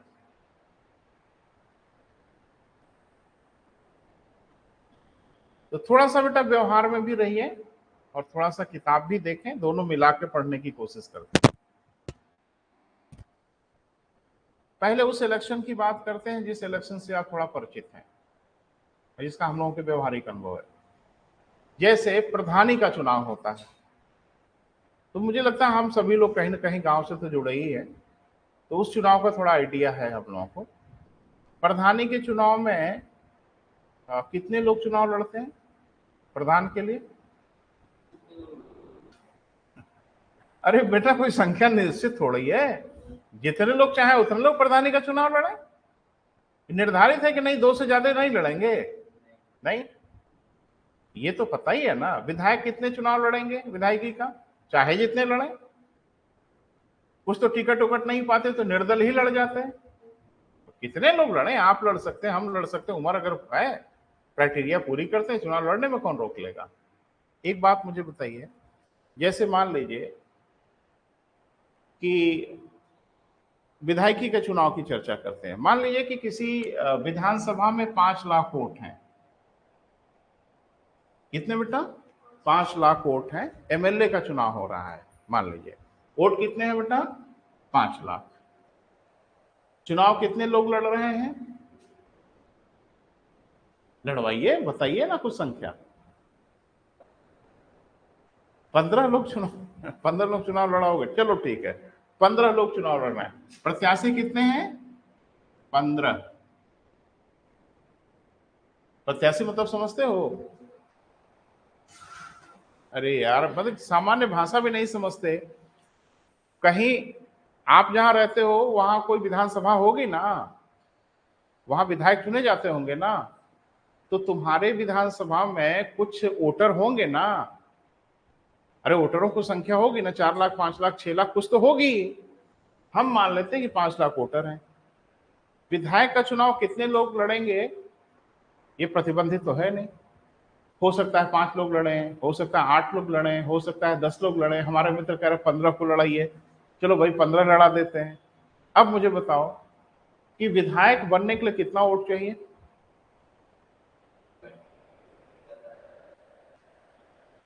अब देखो, व्यवहार की बात पूछ रहे हैं, किताब की बात नहीं पूछ रहे हैं। इस 15 में से कौन विधायक बनेगा, कितना वोट पा जाए? जो 2.5 लाख से ज्यादा वोट पा जाए। ना ना ना ना, ये प्रणाली नहीं है हमारे यहाँ, ये प्रणाली नहीं है हमारे यहाँ। ये प्रणाली है कि जो सबसे ज्यादा वोट पाएगा। ध्यान ही नहीं दिया कभी। लोकतंत्र ये कहता है कि जो 2.5 लाख से ज्यादा वोट पाए उसे जीतना चाहिए। बोल नहीं रहे बेटा, कुल वोटर कितने हैं? 5 लाख ना। तो लोकतांत्रिक व्यवस्था तो ये कहती है कि कम से कम 2.5 लाख वोट किसी को मिले, वो ना विधायक कहलाएगा। ये नियम नहीं है हमारे यहाँ। हमारे यहाँ ये नियम है कि 15 में जो सबसे अधिक वोट पाया वही चुनाव जीत जाएगा। जरा पता कर लेना जाके, यही प्रणाली हमारे यहाँ है। तो क्या होगा कि इसमें से 3 लाख वोट ही देने नहीं गए। अच्छा, सब जाते हैं वोट देने? अब 50% वोट पड़ जाए तो लोग कहते हैं 50% वोटिंग हुई। कहीं 60% वोटिंग होती है तो कहते हैं बहुत अच्छा वोट पड़ा। तो एक चीज बताओ, 5 लाख का 60% कितना होता है? 3 लाख।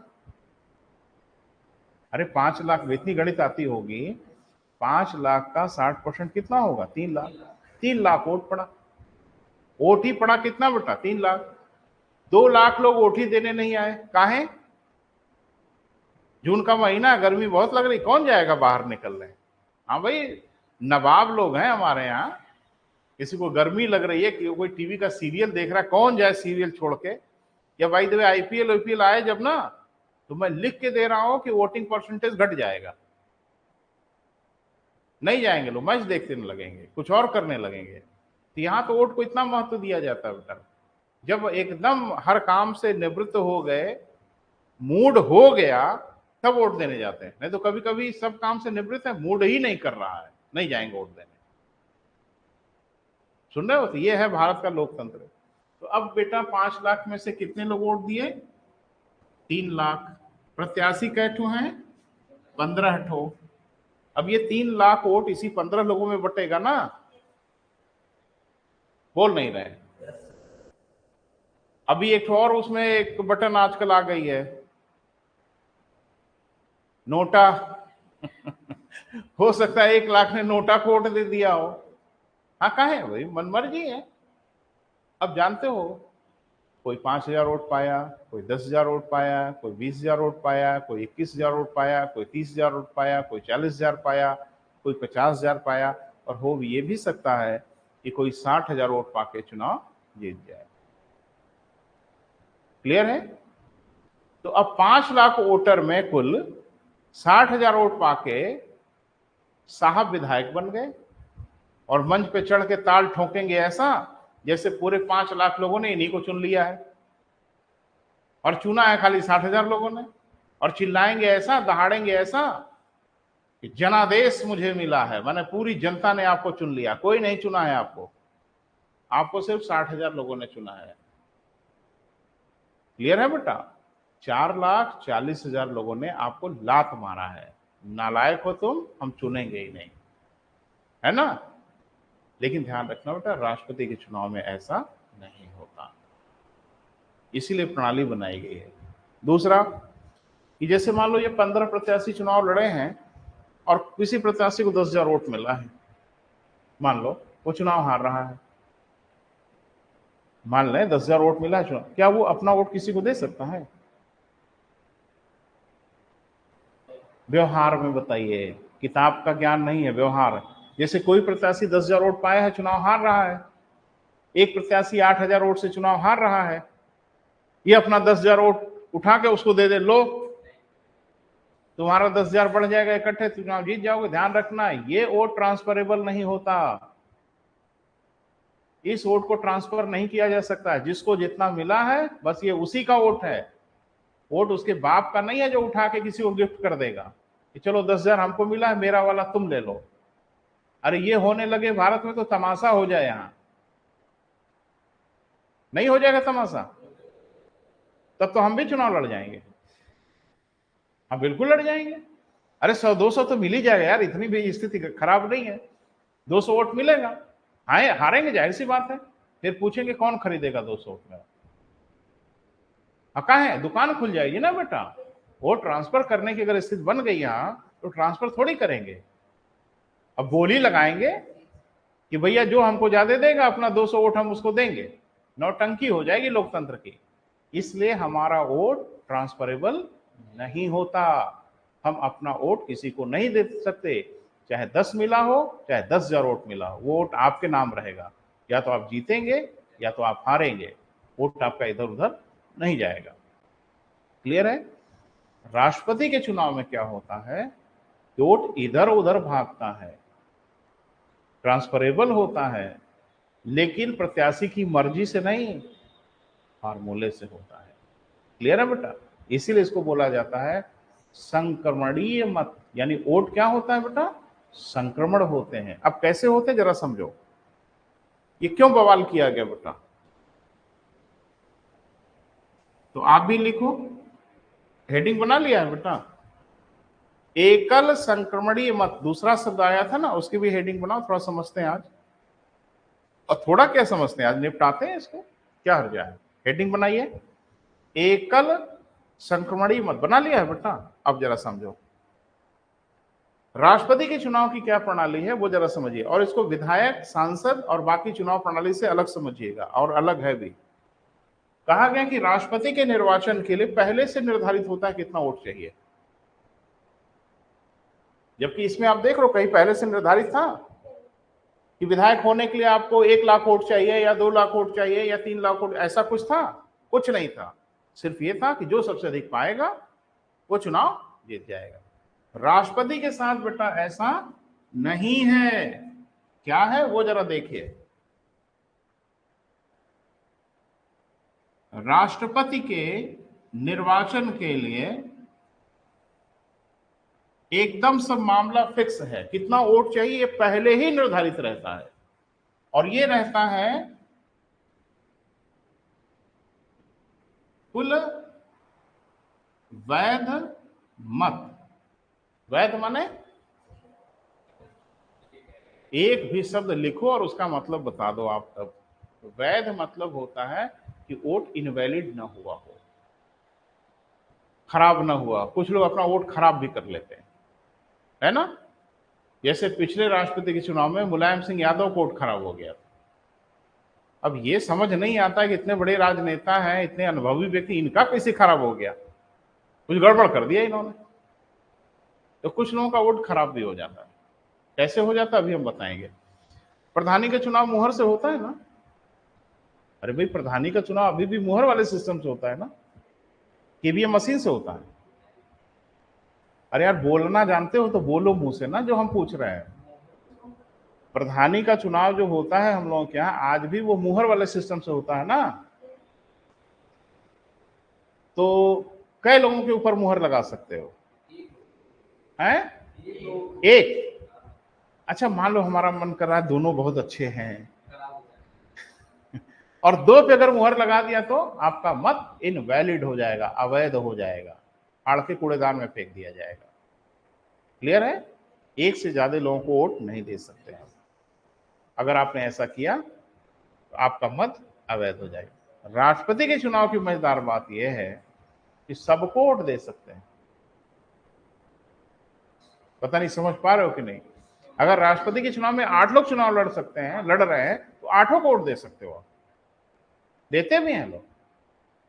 एक बच्चा घबराता है कि 8 को दे देंगे, जोड़ा किसका जाएगा सर, बता रहे हैं। लेकिन उसकी शर्त यह है, जब 8 को, मान लीजिए राष्ट्रपति के चुनाव में 8 लोग चुनाव लड़ रहे हैं, मान ले थोड़ी देर के लिए, एक विधायक जी गए, उनका मन पिघल गया कि सब तो अपने ही हैं, तो 8 को वोट दे देते। हाँ बिल्कुल दीजिए, अनुमति है, 8 को दीजिए। बस एक शर्त है कि अपनी वरीयता का क्रम बता दीजिएगा। वरीयता क्रम माने समझ रहे हो? ये मेरी पहली पसंद, ये मेरी दूसरी पसंद, और ये मेरी तीसरी पसंद, और ये मेरी 8वीं पसंद। क्लियर है? तो क्रम बताना होता है कि पहले नंबर पे ये हमें पसंद है, मुहर लगेगी, उसके आगे लिखना होगा ए, फिर मुहर लगाइए दूसरे वाले पर। ये नहीं कि जो पहले नंबर पे उसी को पहला नंबर दे। हो सकता है पहले नंबर पे मुहर लगा के लिखे 8, तो 8वें नंबर की पसंद है आप। मेरी बात समझ पा रहे हो? जितने भी प्रत्याशी होंगे सबको वोट आप दे सकते हो। शर्त बस इतनी है कि वरीयता का, पसंद का क्रम आपको बताना पड़ेगा। और एक से अधिक प्रत्याशी को वोट दिया आपने, ये जरूरी नहीं कि 8 को वोट दीजिए। कुछ लोग खाली 2 को दे देते हैं, कह देते हैं ये मेरी पहली पसंद और ये मेरी दूसरी पसंद। कुछ लोग 3 को वोट दे देते हैं, 1, 2, 3 पसंद अपनी बता देते हैं। एक से अधिक प्रत्याशी को वोट दिया आपने और अपनी पसंद का क्रम नहीं बताया आपने। समझ रहे हैं ना कि एक से अधिक प्रत्याशी को वोट दिया और अपनी पसंद का क्रम नहीं बताया, तो आपका वोट हो जाएगा अवैध, क्योंकि निर्धारित नहीं हो पाएगा कि आपका वोट किसको दिया जाए। क्लियर है? तो कुछ लोगों का अनजाने में गड़बड़ी होती है, कुछ लोग जानबूझ के गड़बड़ी करते हैं। ये विधायक लोगों को अनजाने में नहीं गड़बड़ी होती, बड़े अनुभवी लोग हैं।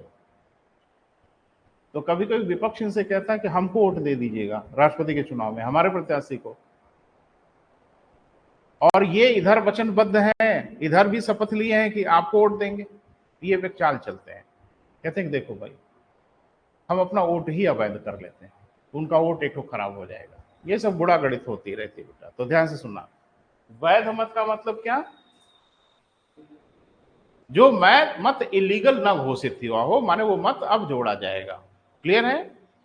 कुल वैध मत बटे 2 और प्लस 1, इतना वोट अगर कोई पाएगा तो राष्ट्रपति का चुनाव जीतेगा। समझ में आ रहा है बेटा? गणित है बेटा, तो और तो कुछ नहीं है। जैसे मान लीजिए कि 10 लाख वोट है, तो राष्ट्रपति का चुनाव जीतने के लिए कम से कम कितना वोट चाहिए? फार्मूले के हिसाब से बताओ। चेहरे पर मत देखो, उधर देखो। कुल वैध मत 10 लाख हो गया, 10 लाख बटे 2 5 लाख। अरे यार इतनी गणित नहीं आती। 5 लाख 1 वोट अगर मिलेगा कम से कम तो राष्ट्रपति हो जाएंगे। इससे ज्यादा मिल जाए, 10 लाख में सब आप ही को मिल जाए, बधाई हो, बड़ा अच्छा है। लेकिन कम से कम कितना चाहिए? आधे से एक अधिक। अगर 50 लाख वोट है राष्ट्रपति के चुनाव में, तो चुनाव जीतने के लिए कम से कम कितना वोट चाहिए बेटा? 25 लाख 1 वोट कम से कम चाहिए। एक बात मुझे बताइए, ऐसा तो तभी होगा जब राष्ट्रपति के चुनाव में खाली 2 लोग चुनाव लड़े। बोल नहीं रहे हैं? जब राष्ट्रपति के चुनाव में खाली 2 लोग चुनाव लड़ेंगे तभी ना ऐसा होगा बेटा। 5 लोग अगर चुनाव लड़ गए तो ये जरूरी है कि ऐसा हो जाए? अब ये तो 5 में वोट बट जाएगा ना बेटा, तो आधे से एक अधिक मिल जाए किसी को, ये संभावना है? बड़ी कम संभावना दिख रही है। तब क्या होगा? क्योंकि राष्ट्रपति बनने की शर्त यह है कि आधे से एक अधिक वोट आपको मिलना चाहिए। नहीं मिला तो नहीं बनेंगे राष्ट्रपति आप। ये विधायकी का, प्रधानी का चुनाव नहीं है जो ज्यादा पा गया चुनाव जीत जाएगा। आधे से एक अधिक चाहिए। अब इसका क्या तरीका होगा? फिर से चुनाव हो, 5 लोग लड़ रहे हैं तो 3 लोगों से कहा जाए भैया बैठ जाइए, अब आप लोग मत लड़िए। कोई नहीं रोक सकता। 5 लोग लड़ेंगे, उनका मन है तो लड़ेंगे। तो कोई तरीका बनाया गया होगा बेटा ताकि गड़बड़ी ना हो। वो तरीका ही कहलाता है एकल संक्रमणीय मत। अब ये क्या है बेटा, हम आपको समझा रहे हैं, ठीक है? और इसको थोड़ा समझने का प्रयास करिएगा। आंकड़े छोटे लेंगे, यानी आंकड़ा बहुत बड़ा डिजिट 10 लाख 20 लाख 25 लाख वोट का आंकड़ा ले लेंगे तो गड़बड़ा जाएंगे हम भी और आप भी। तो छोटा आंकड़ा लेते हैं, समझने की कोशिश करना। जहां गाड़ी पटरी से उतरे वहीं रोक देना। सर अरे उतर रही है पटरी से, समझ नहीं आ रहा, वहीं रोकना मुझे। मान लेते हैं कि राष्ट्रपति के चुनाव में कुल 100 मत पड़ना है। कितना बेटा? 100। कुल वैध मत कितने हैं बेटा? 100। संख्या छोटी जानबूझ के लिए, ताकि आपको समझने में आसानी हो। राष्ट्रपति को चुनाव जीतने के लिए कितना वोट चाहिए? 51। अरे आधे से एक अधिक ना बेटा, तो कुल कितना वोट चाहिए? 51। प्रत्याशी कैठो हैं? 4। नहीं आप कहेंगे नहीं सर और बढ़ा लीजिए, बढ़ा लेंगे भाई, कोई हर्जा नहीं है, लेकिन 4 पे भी काम चल जाएगा, हम समझ लेंगे। मान लीजिए कि 4 प्रत्याशी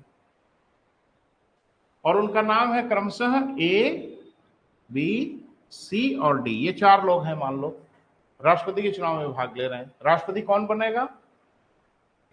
जो कम से कम 51 वोट पाए, है ना? तो अब भैया चुनाव हुआ, 100 वोटर गए वोट देने, अब मिला वोट राष्ट्रपति को। एक जानी को मिला 30 वोट। बोल नहीं रहे हैं? एक जानी को मिला 20 वोट,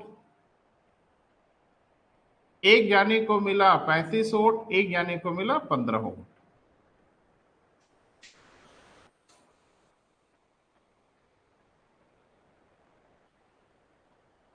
इक्यावन मिला किसी को?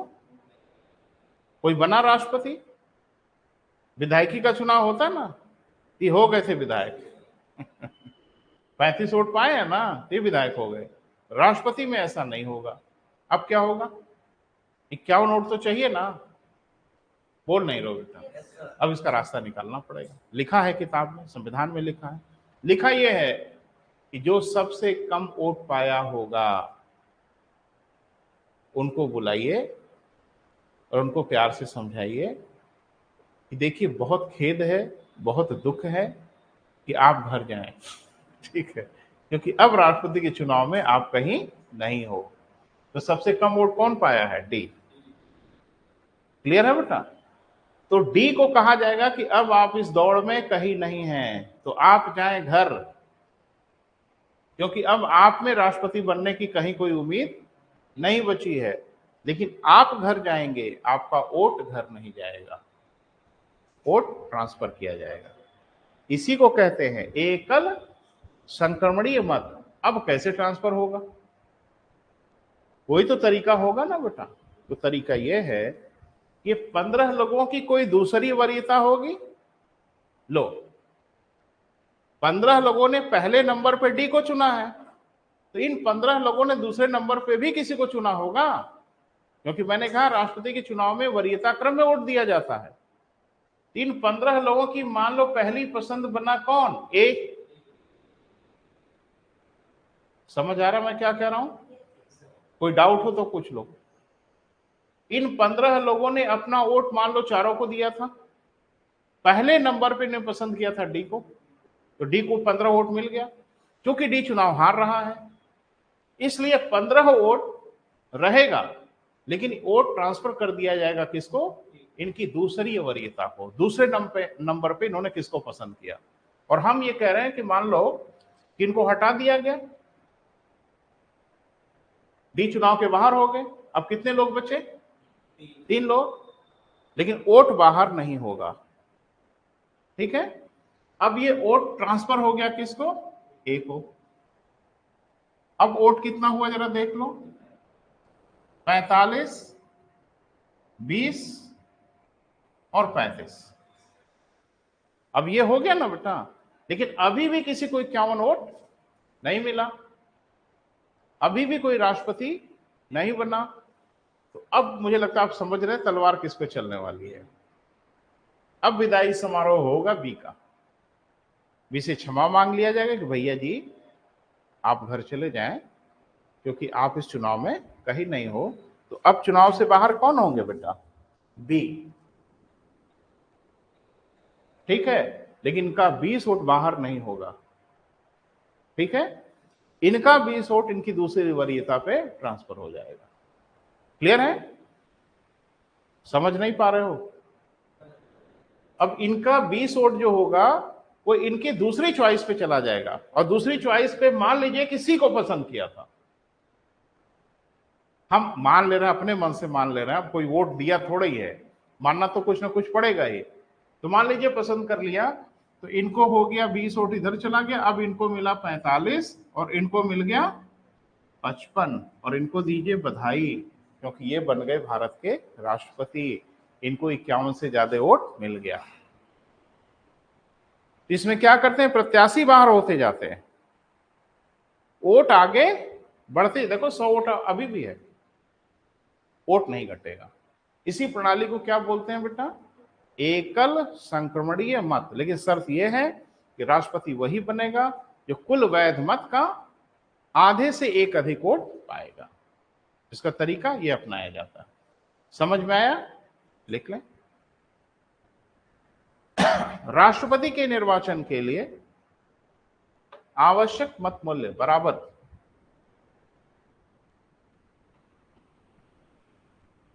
राष्ट्रपति के निर्वाचन के लिए आवश्यक मत मूल्य बराबर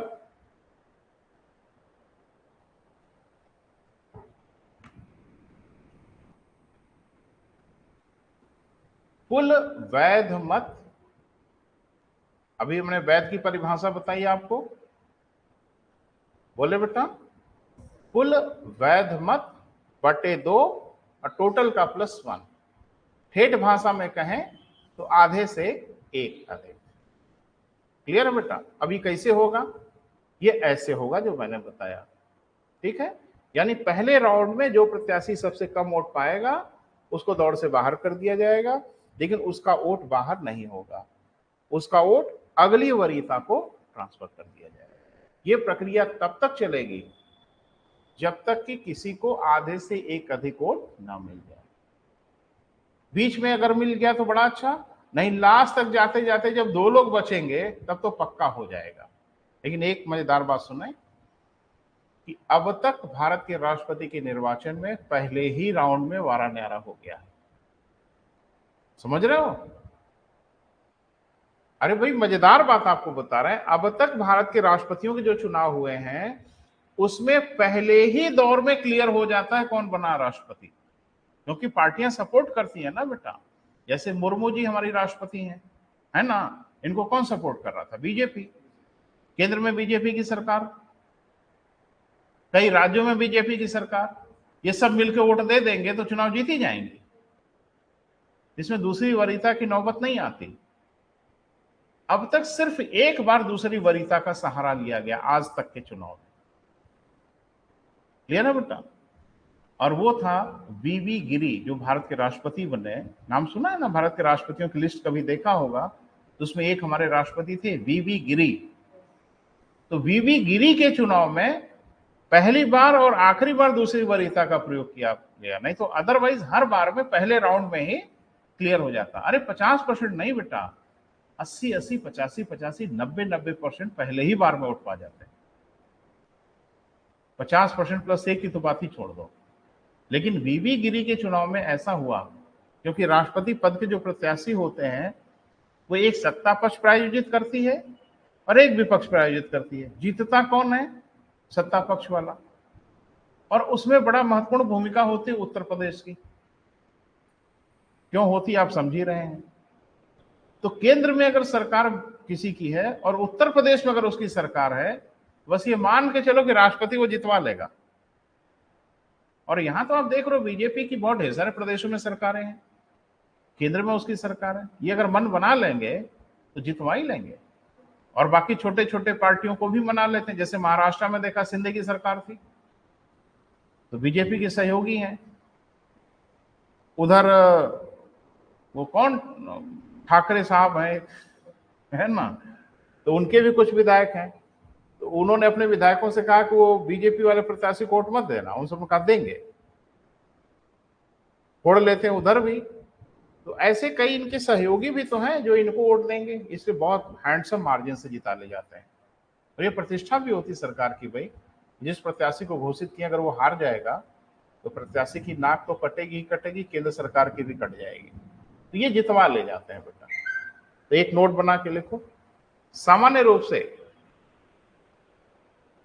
प्रथम वरीयता के आधार पर ही राष्ट्रपति का निर्वाचन हुए हैं। सामान्य रूप से प्रथम वरीयता के आधार पर ही राष्ट्रपति के निर्वाचन हुए हैं। सामान्य रूप से प्रथम वरीयता के आधार पर ही राष्ट्रपति के निर्वाचन हुए हैं। किंतु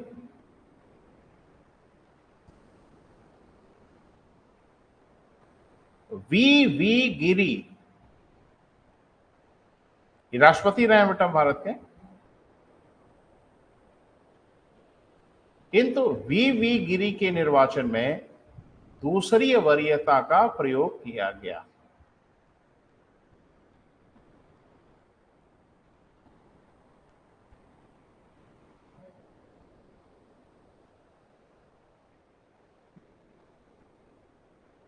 तो यही पूछ लिया आपसे बेटा, निम्न में से किस राष्ट्रपति के निर्वाचन में द्वितीय वरीयता का प्रयोग किया गया? नीलम संजीव रेड्डी, वीवी गिरी, फलाना ढमाका विकल्प में तो गांजी देंगे। तो नाम याद रखना है वीवी गिरी। उत्तर आप करेंगे, आपको नंबर मिलेगा। क्लियर है बेटा? तो आज यहीं समाप्त करते हैं, कल मिलेंगे, बात करेंगे। Thank you.